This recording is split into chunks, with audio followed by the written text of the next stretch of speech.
Dobro večer, poštovani gledaoci. Ovo je Srbija na vezi, ja sam Ivana Božović. Skoro 250 miliona ljudi u svetu ima dijabetes. Stručnjaci upozoravaju da će narednih decenija taj broj dramatično rasti. U Srbiji sa šećernom bolešću trenutno živi 630.000 ljudi. Kako da prepoznate simptome, kako da sprečite nastanak bolesti, ali i olakšate sebi život ukoliko već imate dijabetes. O tome večeras razgovaramo sa Stelom Pragomeljom iz Dijabetološkog saveza Srbije. Dobro večer, Stela. I sa doktorom Miodragom Đorđevićem, endokrinologom. Doktore Đorđeviću, recite mi, kada govorimo o ovoj, da kažemo već sad sumornoj statistici, kako i da li može ta statistika da se promeni? Pa naravno, cilj u stvari svih naših aktivnosti je da se ta statistika promeni. U tom smislu da mi idemo u susret dijabetesu. Znači, nije što samo osobe s dijabetesom dobro lečiti, to naravno poboljšava preživljavanje, poboljšava, smanjuje broj komplikacija, nije što ni rano ga otkriti, nego je što da otkrijete osobe koje su pre dijabetesu i da onda zdravim stilom života promenite njihovu sudbinu. I ceo svet trenutno posljednjih godina s time bavi, znači otkrivanjem osoba u predijabetesu i promocijom zdravog stila života u toj grupi ljudi.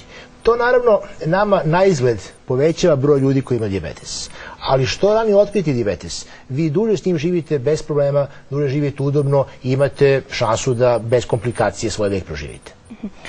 Onda već dolazimo praktično do faktora rizika. Kada govorimo o njima, koji su to faktori rizika i još jedno pitanje tu, da li je i koliko stres, da kažemo, okidač za nastanak dijabetesa? Kada pričamo o faktorima rizika, mi moramo razlikovati dva tipa dijabetesa, tip 1 i tip 2, i tu ovo su dve potpuno razdvojene bolesti i moramo njima pričati odvojeno. Znači, tip 1 dijabetesa je autoimuna bolest koja se javlja kod osoba koje su preisponirane, ali svaka 16. osoba koja je preisponirana, znači ima gen i dobije dijabetes, a dobije ga iz zasad nepoznatog uzroka. Zbog nekih virusa, zbog nekih antigen iz spoljne sredine, na mnoge stvari se sumnja, ali se još uvijek ne zna što nastaje. Međutim, samo 5% ljudi u svijetu ima ovaj tip dijabetesa. Većina ima tip 2 dijabetesa za koji se tačno zna kako nastaje. Znači, imate genetiku, imate oca, majku, babu, dedu, sestru sa dijabetesom i onda vam je rizik znatno veći. Ako ste uz to neko ko je malo gojazan, ako ste neko ko se ne šeta svaki dan pola sata, ako imate hipertenziju, ako ne jedete baš svaki dan voće i povrće, vi ste u velikom riziku dobiti dijabetes. I Finci su pre nekih 10 godina napravili upitnik, mi ga zovemo finski upitnik u žargonu, FINDRISK u originalu, gdje vi odgovaranjem na 7-8 pitanja dobijete svoj rizik za dijabetes. Ako je on povišen, vi onda pokušavate da pojedine delove tog rizika smanjite. Ako ste gojazni, vi držite dijetu, ako se ne krećete dovoljno, vi počnete da šetate, ako ne jedete voće i povrće, vi menjate svoj način ishrane. I to je u stvari cilj svake prevencije i u svetu i kod nas, i ja moram priznati da smo mi u Zaječaru počeli još prošle godine taj program prevencije dijabetesa. Imamo duše još uvijek male grupice ljudi koje dolaze, međutim to računamo da se proširi i mislim da je već profesor Lajić u celoj Srbiji počeo da edukuje edukatore koji će time baviti u domovima zdravlja u celoj Srbiji. A recite mi na sve to, koliko je stres, da kažemo, neki okidač za nastanak dijabetesa i kog tipa dijabetesa? Stres je bez sumnje okidač za ovaj dijabetes, međutim mehanizmi nastanka nisu baš sasvim jasni, pa ja ne bih sad o tome diskutovao, jer jednostavno ako ste pod stresom, to vam poveća rizik. Ako se živite relativno ležerno, vaš rizik je manji. Ali kako je to povezano sa dijabetesom i koliki intenzitet nastanka dijabetesa, to je stvar koja se uvijek istražuje i koja jednostavno ne koristi prevenciji. Stela, vi se svakoga dana, da kažemo, ste u kontaktu sa pacijentima koji imaju dijabetes preko Dijabetološkog saveza. Da kažemo, kakva su njihova iskustva, prosto koji su to, da kažemo, neki bili faktori rizika koje su doveli do samog dijabetesa? Pa ili su to bile neke traumatske situacije, ili su to bile neke teške virusne infekcije, ili su to, što kaže dr. Đorđević, bile neke stresne situacije, da li životne ili poslovne. Ali uglavnom okidač iz okoline mora da postoji. Ako nosite gen, taj gen će proraditi, ali mu treba neki okidač iz sredine. A recite mi koliko vi imate članova u samom Dijabetološkom savezu? Dijabetološki savez ne funkcioniše po principu članstva, znači mi okupljamo udruženja iz Srbije pod jednu kapu i trudimo se da se udruženja u Srbiji rade na platformi na kojoj se zajednički dogovorimo. Tako da sva pojedinačna udruženja mogu da vam pričaju o tome koliko imaju članova u okviru svog udruženja. A ko su vam članovi? Da li su samo osobe koje imaju dijabetes ili je reč i o samim porodicama koje žele možda da se edukuju, da prepoznaju prosto te faktore rizika? Upravo to drugo. Znači, tu su i roditelji koji imaju decu obolelu, tu su, ne znam, supružnici, ljudi koji imaju dijabetes, naravno i osobe koji imaju dijabetes, koje su same zainteresovane za svoje zdravlje da nešto više nauče. Ali svakako da koga god dotiče ta bolest i ko hoće da pomogne, taj je uvek na našim vratima da dobije informaciju više. I recite mi, i vama je dijagnostikovan dijabetes. U kojoj godini vam je dijagnostikovan i što sam rekla, doktore, koji su to možda, da kažemo, bili faktori rizika koji su doveli do njega? Ja sam imala 5,5 godina kad sam dobila dijabetes, to je dijabetes tip 1 koji se javlja kod dece i kod mladih. U moje porodici nema nikog, znači ja nemam genetsku predispoziciju ni u nekom daljem kolenu, ali pošto smo imali neku saobraćajnu nesreću godinu dana pre toga, vezuju za to. Međutim, nisu i dalje sigurni da je to baš bio uzrok. Na svaki 10 sekundi kod 2 osobe se razvije dijabetes. Iako statistika nije ohrabrujuća, sa dijabetesom se danas može živeti.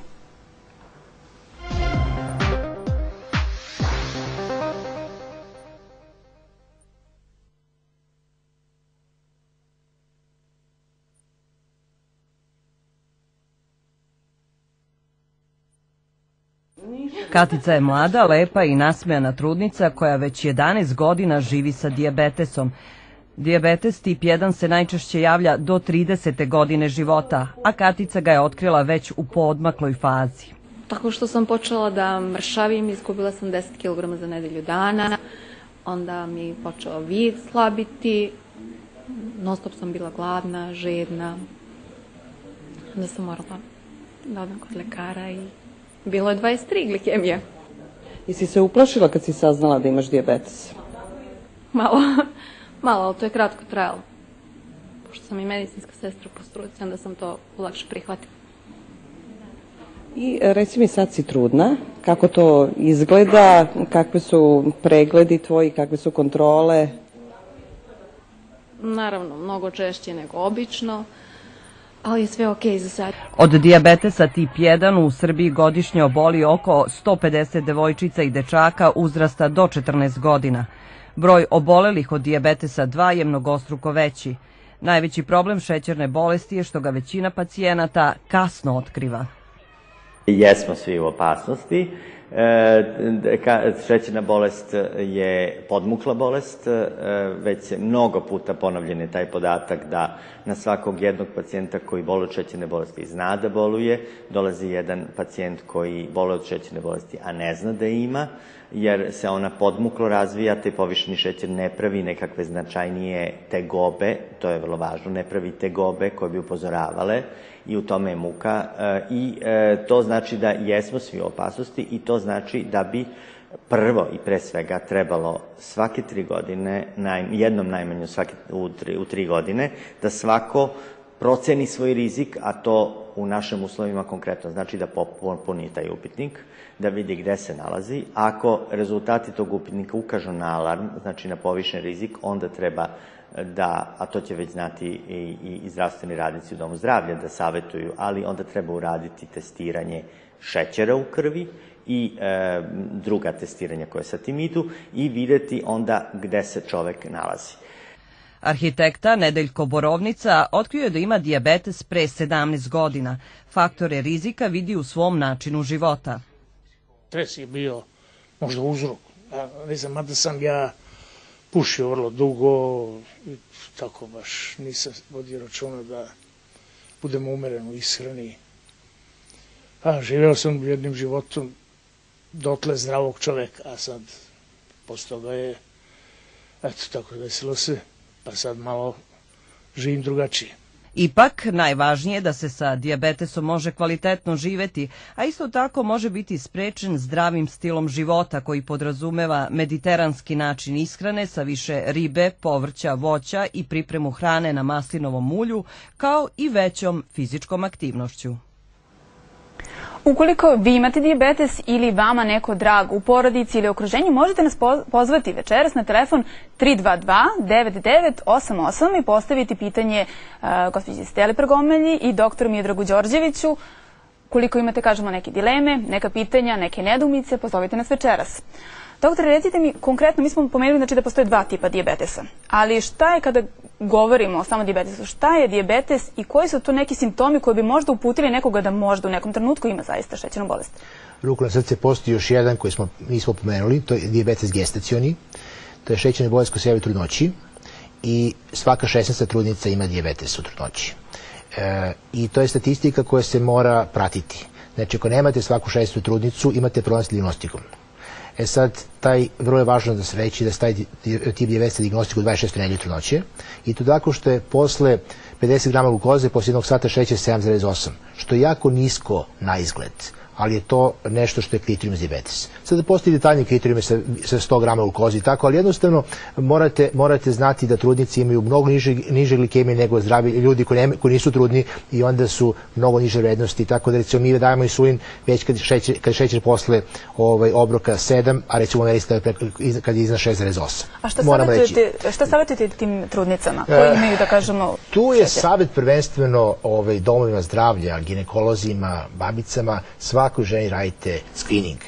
Postoje neki faktori koji su faktori rizika, ali u principu to vas ne košta ništa u Srbiji. Znači, nekom da uredite glikemiju, da morate popiti slatku vodu, to u Srbiji ne košta ništa. To na zapadu jako skupo i onda morate birati kom ćete raditi. U Srbiji to nije skupo. Mi u Zaječaru 96. godine radimo svakoj trudnici otprilike 10% promakne, da budem iskren, ali u principu je to nešto da radi cijela Srbija. Znači, svaka 16. trudnica mora imati dijabetes i mora se lečiti u njega, jer ga zaista ima. To su žene koje dobiju bebe od 4-5 kila, pa svi nešto raduju, a u stvari beba ima problem jer je majka imala dijabetes u trudnoći koji nije otkriven.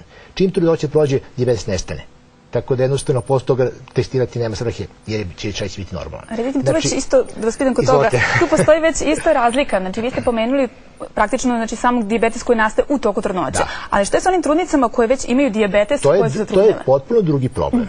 Znači, te žene koje su zatrudnile, imaju dijabetes, one imaju samo potrebu da budu intenzivno i što bolje lečenje.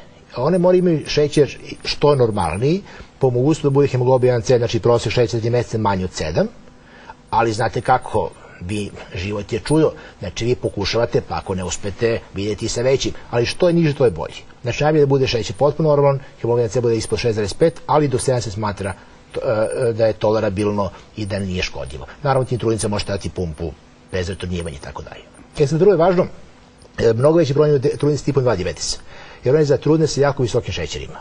I onda morate vrlo brzo da otkrite trudnoću i da vrlo brzo da regulišete insulinom glikemiju. A recite mi, koje su onda komplikacije po plod? Da li postoje neke komplikacije?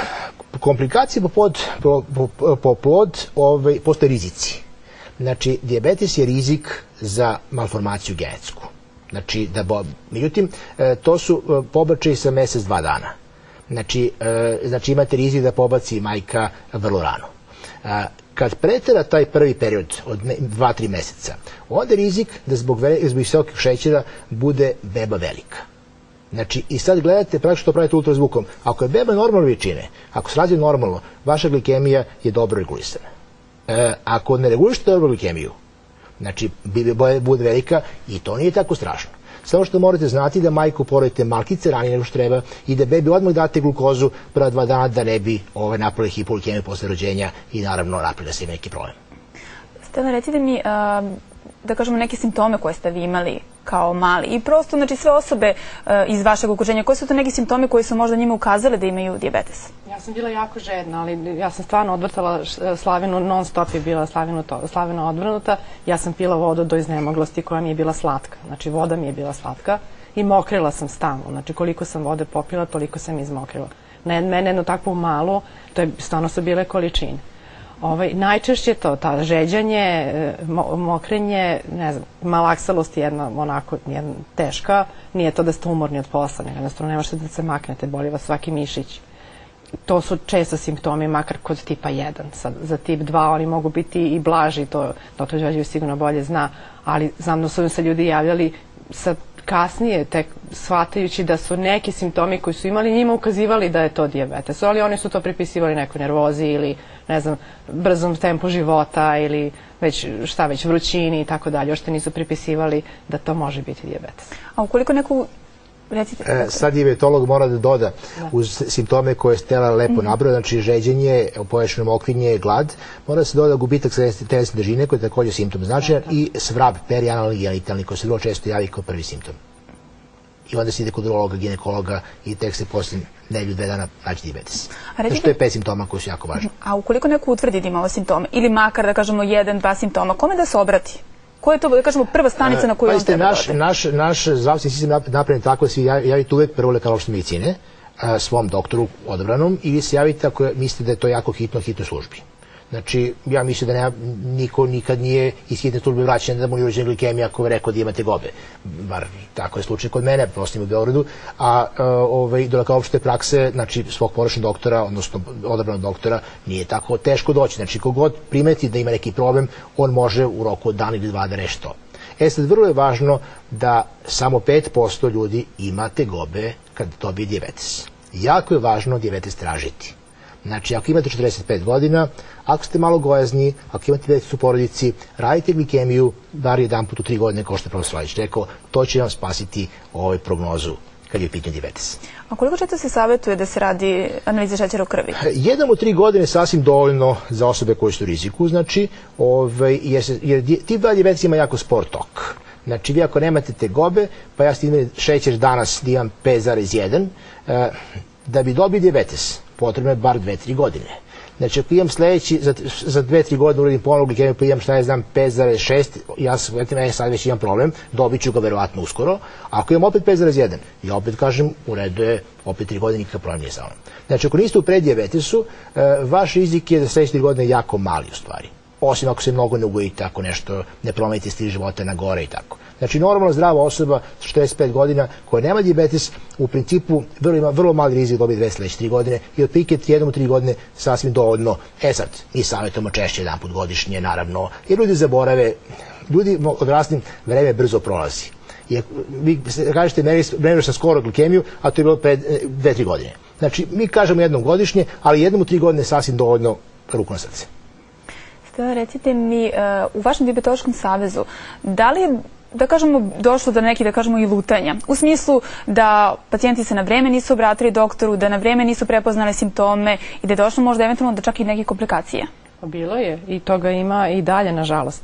Ljudi, baš upravo što sam rekla malo pre, ljudi ne zanemaruju neke simptome koje im dijabetes šalje. Mi imamo dosta mlađe populacije, to je ona populacija mladih preduzetnika, menadžera i tako tih nekih srednjih menadžera, tako kažem, to je ona jedna kategorija radnih ljudi koja je jako opterećena poslom, jer imaju šefove nad sobama, imaju ljude o kojima oni brinu. Oni su često gojazni, stalno putuju, jedu kad stignu i najčešće jednom uveče, najčešće to su velike količine jela. Recimo, imali smo takve ljude koji se žale i osjećaju sami trljenje prstiju na nogama već duže vreme i ne znam, tako zamor, mokrenje. Neki gube na težini, ali neki i ne, neki dobijaju na težini.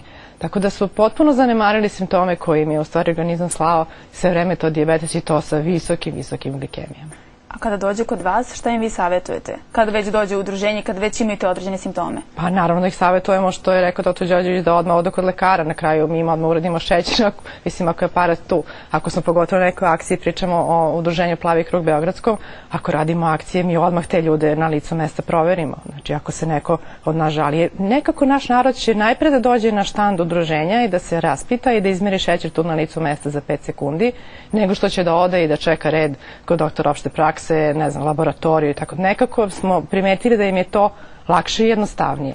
I onda i što smo se složili na početku emisije, trebalo bi mi da idemo u susret ljudima i u susret prevenciji i u susret pregledanju ljudi koji možda i ne znaju da imaju dijabetes. Akcije Plavog kruga u stvari imaju mnogo dalekosežniju posljedicu pozitivnu nego što to izgleda. Jer oni zaista izmere tih 50-100 glikemija na svakoj akciji. Međutim, ljudi koji prođu, pa ih vide, oni krenu da razmišljaju o dijabetesu. Pa onda posle 2 dana odu kod svog lekara poradi glikemiju. Tako da svaka njihova akcija nema posljedicu tih 50 glikemija, nego ima posljedicu bar 500, ako ne i više od toga. I zato mi u stvari insistiramo da promovišemo dijabetes kada god možemo. Zato mi dolazimo sad do ove emisije da pričamo o tome. Ljudi koji nas slušaju, bar će svaki 15. da uradi glikemiju sutra, što je jako važno. Ja često radim emisije slično u Zaječaru, pa sledeće nedelje ja imam 10 novih pacijenta više nego što bih imao inače. Mi ima 450 pacijenta godišnje novih u Zaječaru, znači prilike, znači svaki dan po 2. Posle svake emisije mi imamo još po 10 ekstra. Što u stvari znači da svaka promocija, emisija na radiju, na televiziji, akcija koju radi Plavi krug ili drugo udruženje u Srbiji, imaju dalekosežne posljedice sledećih meseci da ljudi razmisle i da se kontrolišu. Dijabetes ne boli i u tome je problem. Vi morate da ga tražite. Imamo sada jedno uključenje gledalaca. Dobro veče. Dobro veče. Recite mi kako se zovete i prezivate. Zovem se Nevena Hupala. Dobro veče, Nevena. Dobro veče. Imam problem, znači imam ćerkicu od 14 godina koja je pre godinu i po dana obolela od dijabetesa tipa 1. Dobro. Koji je problem sa vašom ćerkom? Interesuje me jedna stvar. Ovde, znači izvojim iz Austrije, ovde je leče samo davanjem insulina. Znači daju insulin, normalno mora da šprica sebi insulin kad jede, ima terapiju koju šprica za dan, terapiju koju šprica za noć, znači određena količina insulina koju šprica za dan, koju šprica za noć. Moje pitanje je da li postoji neka druga mogućnost lečenja tipa dijabetesa 1 ili je samo davanje insulina. Da li postoje tablete ili jer ovde samo insistiraju na davanju insulina. Znači, vaša ćerka, da ponovimo, ima samo tip 1 insulin, je li tako? Samo tip 1 dijabetesa, da. Dobro. Doktore, čuli ste pitanje? Pa pitanje u stvari kao da sam ga naručio. Kad neko dobije dijabetes u porodici, on u stvari bude potpuno šokiran tom činjenicom i potpuno je jasno da želi da reši problem. Međutim, dijabetes, kao i sve hronične nezarazne bolesti, tipa kardiovaskularnih oboljenja, tipa kancera, je kad dobijete, to postaje vaš život. Znači, vi ne možete taj problem da ostavite za sebe. Kad dobijete zapaljenje slepog creva, vi nađete dobro hirurga, ona se operiše, vi odete kući pevajući i sve bude u redu. Kad dobijete dijabetes, imate problem koji celog života morate rešavati i to tako da probate da on bude defekt, a ne bolest. Sad, insulin je savremena i jedina terapija za lečenje tipa 1 dijabetesa. Ovo što gospođa kaže 4 doze pre svakog obroka i pre spavanja, to je idealna kombinacija, jer praktično pokriva fiziološke potrebe. Vama insulin treba za obroke i ona dobije brzodelujući insulin za obroke i treba vam za noć, jer kad zaspite uči se hormon rasta, a kad se budete uči se kortizol i treba vam doza tog dugodelujućeg insulina tokom noći da vam pokrije noćnu potrebu. I devojčica ima idealnu praktičnu terapiju. Sad. Znači, te tablete koje pominjala gospođa? Tablete ne postoje kod tipa 1 dijabetesa. Znači, jednostavno postoji samo insulinska terapija i ovo je idealno skložena insulinska terapija. Osobe s tipa 1 dijabetesa koje na ovaj način ne regulišu se dobro humnim insulinima, prevode se na insulinske analoge.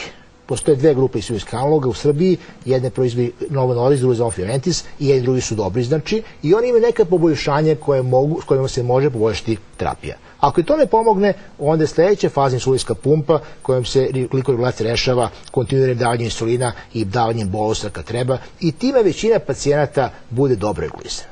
Tako da je to način da bude dobro regulisana. Sve ostalo, sva druga obećanja su trenutno prevare. Znači, postoje obećanja raznorazna, matrične ćelije, raznorazne druge akcije, to je sve na jako dugom štapu ispitivanja koje će trajati možda 20-30 godina. Ko sad pomode lečenje nečim drugim, taj nije ozbiljan čovjek. Znači, insulin je stvar koju trenutno dijabetes ne rešava potpuno, ali osobama koje su razumne olakšava život i čini da ne budu bolesni, nego da budu osobe sa defektom. Imamo i drugo uključenje gledalaca. Dobroveče. Dobroveče. Kako se zovete i prezivate? Zovem se Gašić Nenad i zovem iz Švedske. Dobro veče, Dene. Htio sam postaviti pitanje se tiče, dete mi je 6 godina, devojčica koja već ima 3 godine dijabetes tip 1. Dobro. I koristi insulinsku pumpu, jel? Dobro. I često se dešava recimo da kaže da je, ona je mala, ne znam li objasnim, kaže da je muka u glavi, razumete? Posle mi kaže da je se vrti u glavi. I ja proverim, njene vrednosti su 9,5, pa me dešava, da li možda mi objasnim, šta se to dešava? Doktore? Hoćeš ti strada da kažeš za početak pa posle ja? Pa, mislim, 9,5 i nije neka glikemija da je, kažemo, mnogo niska. Ali ako je dete naviklo na dobre glikemije, znam po sebi, pošto i ja imam insulinsku pumpu i navikla sam na dobre glikemije. A šta je insulinska pumpa, da bi objasnili prosto gledalcima? Insulinska pumpa je aparatić koji kontinualno ubacuje insulin u roku 24 sata, onako kako je programirano za konkretnog korisnika. Znači, non stop ubacuje pomalo insulina u organizam, kao što bi radio pravi pankreas. A na dugme pred obroke vi dodate dodatnu količinu insulina da pokrijete to što ćete pojesti. A u kojim situacijama se daje insulinska pumpa pacijentu? Kada se sa ove 4 doze, što je malo pre gledateljka rekla, kada sa 3 doze dnevnog i 1 dozom noćnog ne može da se postigne dobra regulacija, onda se daje insulinska pumpa koja to još na jedan finiji način može da učini. Ali generalno čovjek koji je dobro regulisan, koji je, da kažem, odgovoran prema svom dijabetesu, može jako dobro da bude regulisan i na te 4 doze, maltene jednako kao i sa pumpom. A da li ste, samo još jednu stvar, ste li imali vrtoglavice možda kada ste, kao što je pominjao... Ja sam na ovih, recimo, njenih 9,2 imala te neke simptome da teško dišem, da mi je muka, jer sam navikla na dobre glikemije. 9,2 je nešto viša glikemija od normalne. Jer kad organizam navikne na dobre glikemije, između recimo 4 i 8, onda je već to preko 8, 9, 10 meni lično stvara problem. Ali sigurno doktor ima bolje objašnjenje. Pa ja sam namerno pustio Stevu da kaže šta misli, jer glikemija od 9 sa tačka gledišta doktor ne bi trebalo da daje nikakve tegobe. Jer ljudi obično krenu da mokre kad je glikemija preko 10. Sad zaista, ako devojčici ima dobar regulisan šećer, bude 5-6 tokom celog dana pa skoči na 9, ona može imati neku senzaciju. Mada ja mislim da bi to verovatno bilo od nečeg drugoga, ne od loše glikorelacije. A šta bi mogao da bude uzrok tome? A ko će ga znati, to je teško reći ovako daleko. Ne liči da je to zbog dijabetesa. Bar meni, ali kažem, ako je Stele neko ko je to probao, ako imala tegobu, onda zaista to treba ispoštovati. Šta ste vi radili u tim, da kažemo, trenucima kada ste imali vrtoglavice? Da li vam se sutradan ili dan posle, da kažemo, regulisalo? To se vrati vrlo brzo, to je možda sat, dva u pitanju, to je trenutna neka situacija. Ja onda merim šećer. Znači, ideja je da merite šećer aparatom i da pratite situaciju. Da li on ide naviše na 10, 12, 13, pa već mora da se interveniše dodatnom dozom insulina ili će krenuti da pada. Znači, bitno je samo možda posle sat vremena ponovo proveriti glikemiju da vidi čovjek da li ona raste ili pada. Ako dozvolite mali komentar što tiče pumpi. Mi pumpe u Srbiji dajemo dosta štedljivo, jer to je jako skupa terapija. Sama pumpa košta nekoliko hiljada evra, posle toga koštuju ti razni dodaci koji se koriste. Insulin je isti, naravno. I mi u Srbiji imamo tu neke ograničenja koji fond zdravstva daje i doktori naravno to poštuju. Ima otprilike neki 200-300 pacijenta godišnje pustimo na pumpu. Na zapadu, koji je znatno bogatiji, gleda se što veći broj pacijenta bude na pumpi. U Americi ih ima nekoliko desetina hiljada, verovatno u Švedskoj. S tim što moram reći da je incidencija, znači oboljevanje od tipa 1 dijabetesa kod dece u Skandinaviji, pa i kod ljudi naši koji tamo žive, mnogo već nego u Srbiji. Otprilike 40 puta više ima dece obolelih od dijabetesa u Skandinaviji nego u Srbiji.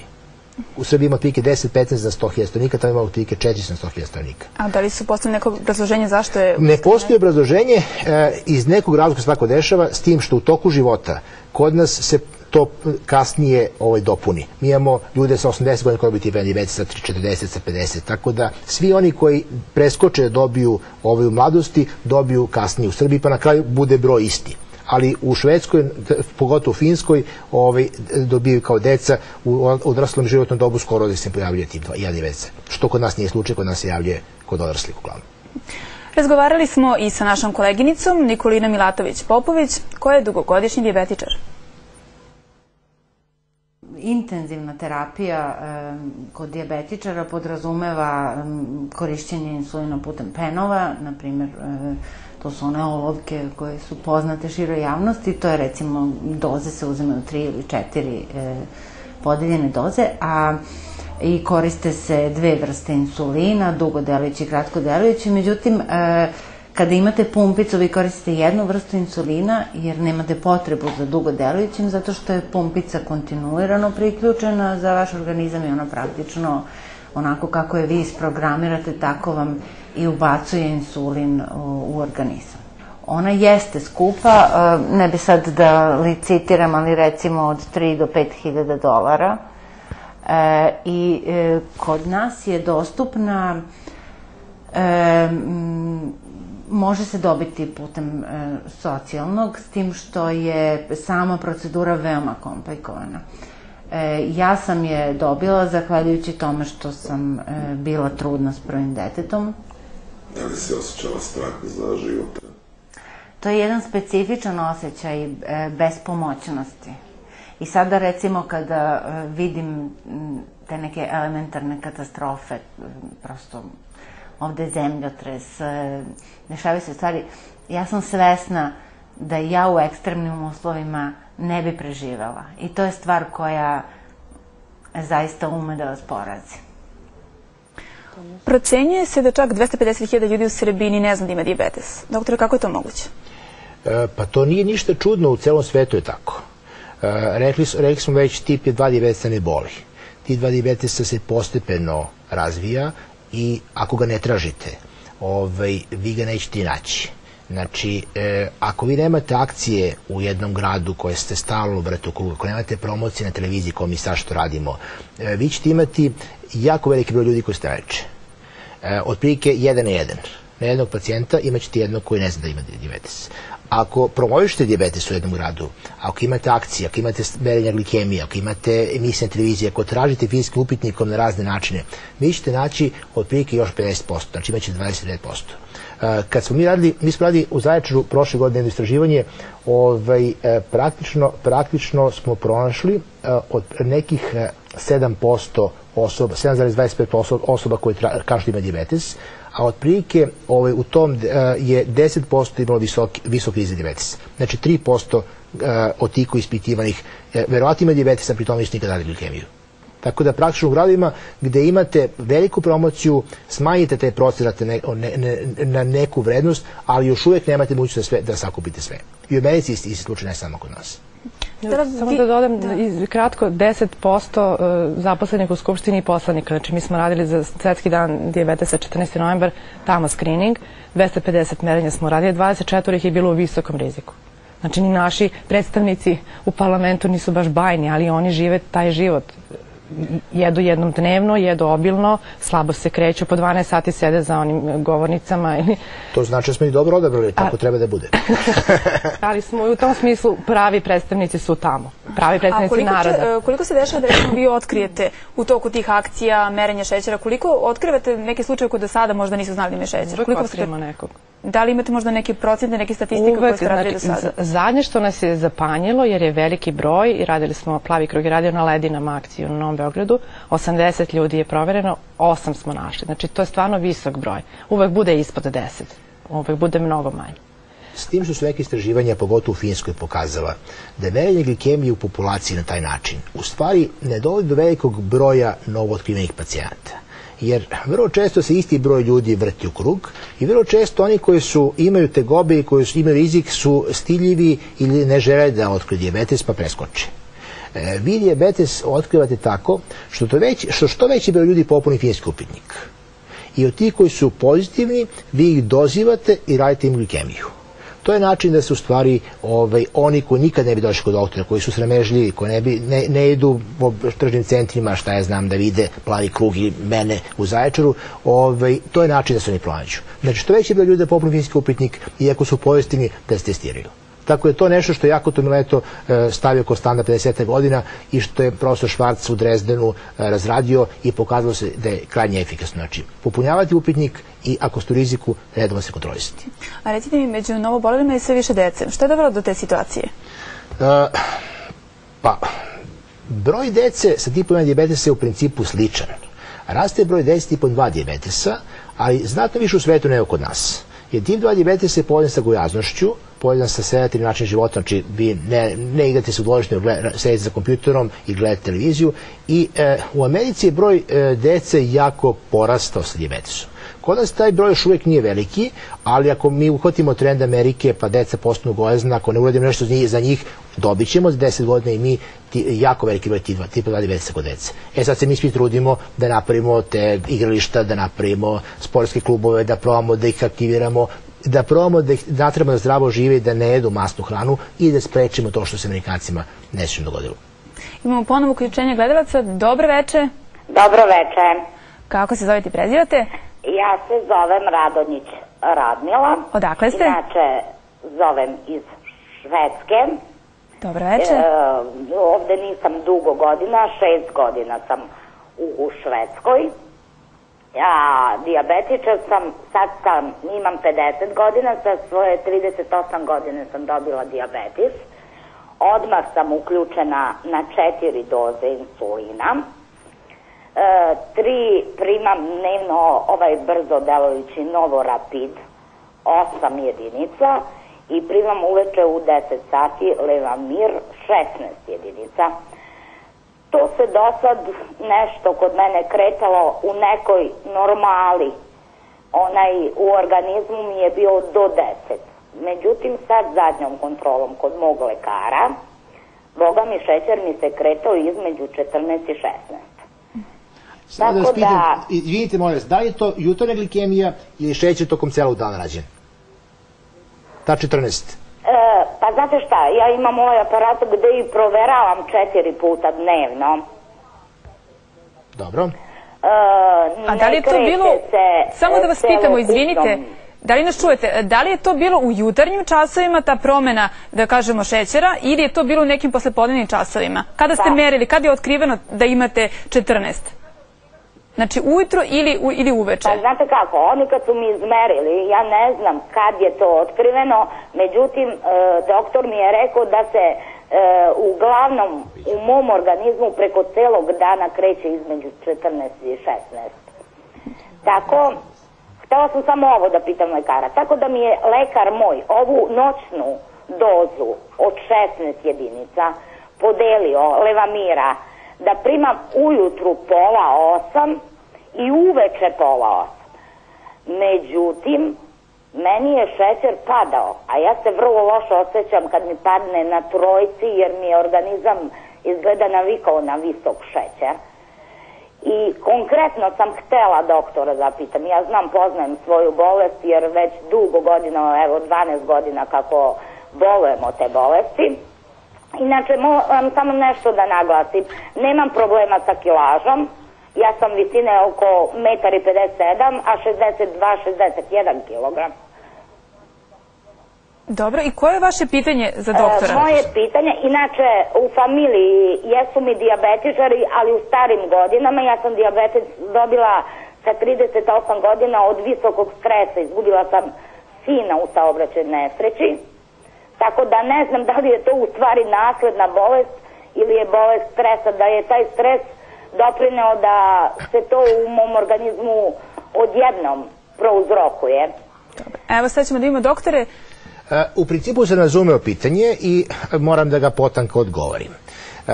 Kao što vidite, gospođa je živjela u Srbiji, dobila sa 38 tip 1 dijabetesa, da je živjela u Švedskoj od početka dobila sa 5 ili 6 godina. To ono što smo malo prepominjali. Sad, kad neko ima, ona ima idealnu praktičnu šemu. Znači, insulin pre spavanja dugodelujući analog, ima kratkodelujući analog pre svakog obroka.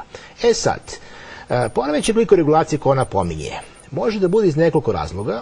Glikemija jutarnja od 14. Može da bude zato što je noćna doza premala ili zato što je noćna doza prevelika. I onda uvijek treba raditi šećer u noću u 2 sata, u pola noći i vidjeti. Ako je u pola noći šećer također visok, onda se ova doza Levamira ili nekog drugog insulina povećava po 2 jedinice na 2 dana. Ukoliko je doza niska, ukoliko je glikemija noću niska, 2, 3, 4, onda se doza smanjuje i onda dobijete glikemiju ujutru normalnu.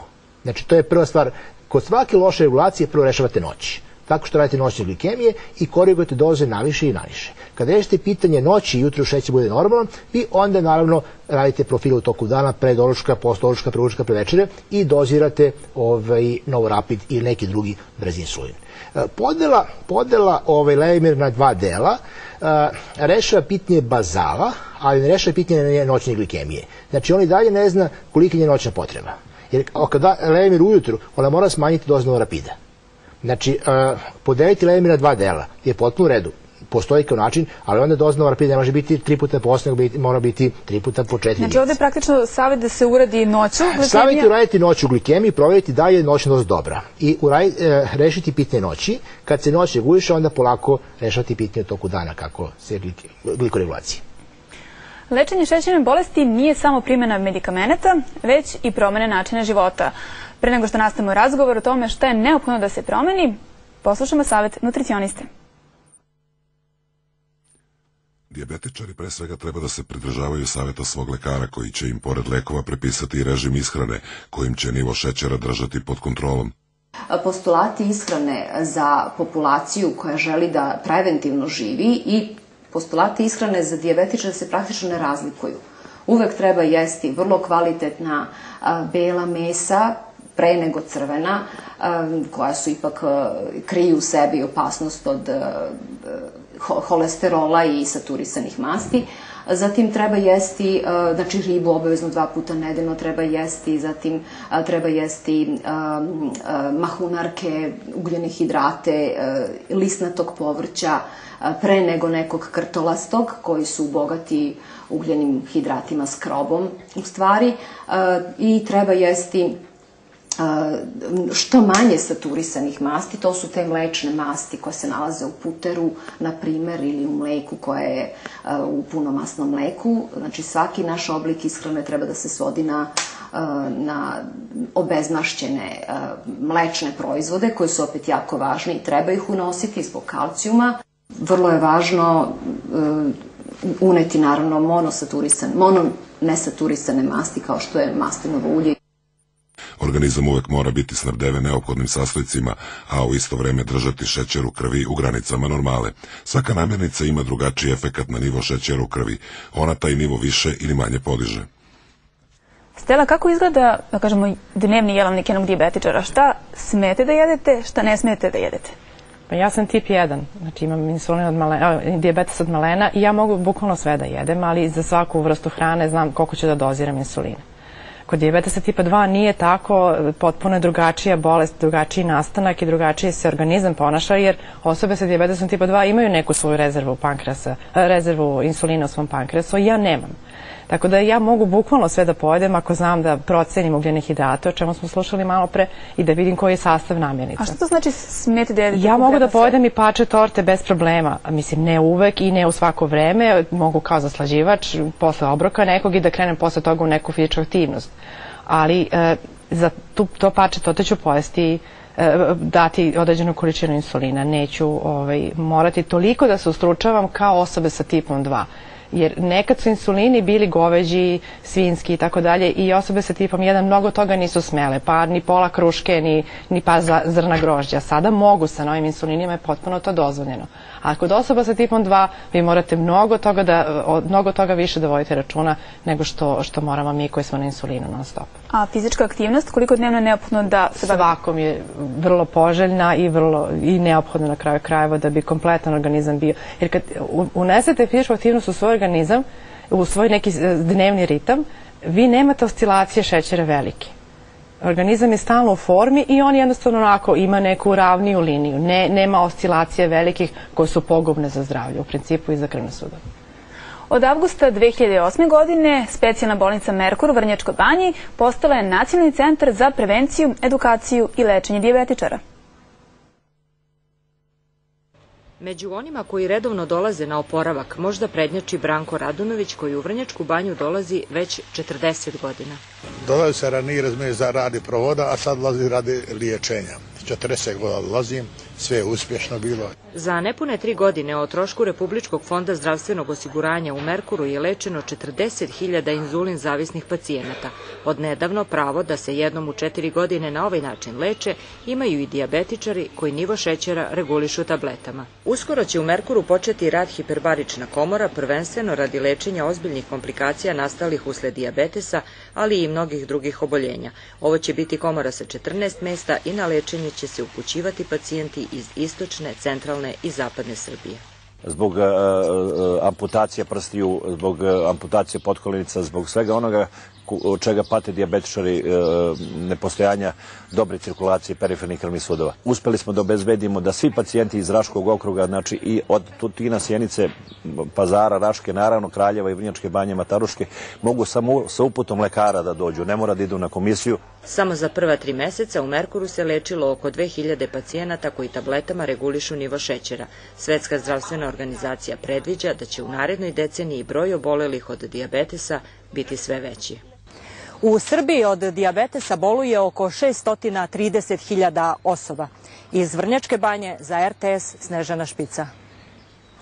Doktor, koliko se ne leči na pravi način, kao što smo već čuli u prilogu, dijabetes dovodi do niza komplikacija i slepila i popuštanje prestanka rada bubrega, srčanog udara.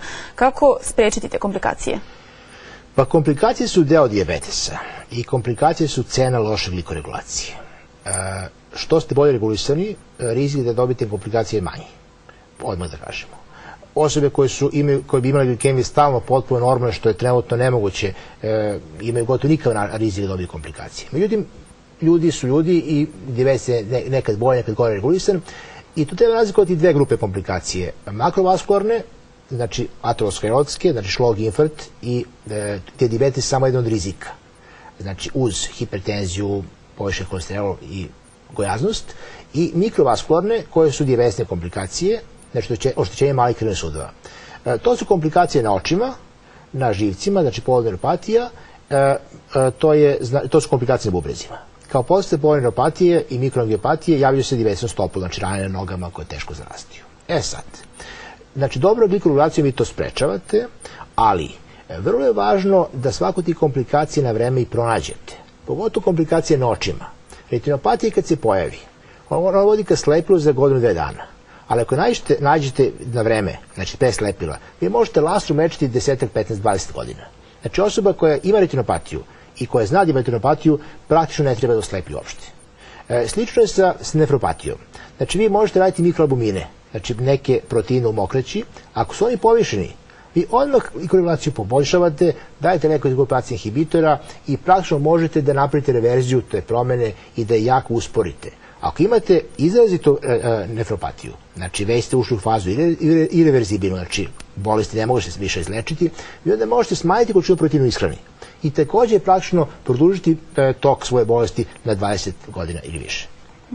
Oko 24 miliona Amerikanaca ima dijabetes, a procenjuje se da čak 57 miliona ljudi je izloženo tom rizikom. Kako danas žive osobe koje imaju dijabetes u Americi? Da bismo saznali više o tome kakva je situacija po pitanju dijabetesa u Americi, došli smo u ordinaciju doktora Siniše Boškovića u čikaškom naselju Schomburg. On je inače od najpopularnijih lekara u srpskoj opštoj zajednici sa celog Balkana i mnogi voze više od sat vremena da dođu na pregled, a što je također interesantno i važno za ovu temu, on je magistrirao na dijabetesu svojevremeno u Zagrebu. Doktore Boškoviću, koliko je dijabetes veliki problem u Americi? Dijabetes je jako veliki problem u Americi. Procjenjuje se da otprilike 24 miliona Amerikanaca ima dijabetes, otprilike 11,7 muškaraca i oko 10% žena. Procjena je da otprilike oko $186 biliona se troši na dijabetes. Koliko vi često susrećete problem dijabetesa ovdje u vašoj ordinaciji? Dosta često susrećem pacijente sa dijabetesom, pogotovo u Americi su različite rase i mi znamo i to vidimo u svakodnevnoj praksi da Hispanic American and African American daleko imaju veći postotak dijabetesa. Ali, nažalost, ljudi iz naših krajeva isto sa načinom života ovdje, sa sedentarnim načinom života, smanjenom fizičkom aktivnošću, konzumiranjem velikog broja kalorija, također imaju i dijabetes u daleko većoj mjeri nego što bi vjerojatno imali da su bili daleko više aktivni. Koliko su Srbi u Americi informisani o tome da li se treba lečiti, kako se lečiti, koliko su im dostupne mogućnosti za lečenje i savjetovanje? Mogućnosti su dostupne, definitivno. Ovo je prednost te zemlje da ima stvarno velike mogućnosti i resurse. Ima li problema sa nabavkom tračica, lekova i drugih ovdje u Americi? Ne. Ali ljudi, na primjer, koji imaju takozvani Medicaid, to socijalno osiguranje, oni imaju na neki način određenu restrikciju koju vrstu lijekova mogu koristiti, u kolikoj mjeri, koliko često mogu testirati. Što vi kažete vašim pacijentima kad konstatujete prisustvo dijabetesa, šta da preduzmu? To je uvijek ima dobra i loša vijest. Dobra je da sada s ovim kriterijima možemo dijagnosticirati dijabetes ranije, prije nego što se neke dugoročne komplikacije stvore. Druga stvar je da ta individualna aktivnost pacijenata, dakle dijeta, fizička aktivnost je glavna stvar, pogotovo u početku. Dr. Boškoviću, hvala vam puno ovom razgovoru za RTS. Razgovarali smo o dijabetesu sa doktorom Sinišom Boškovićem u čikaškom naselju Schomburg, specijalno za RTS. Iz Čikaga izveštava Aleksandar Žigić.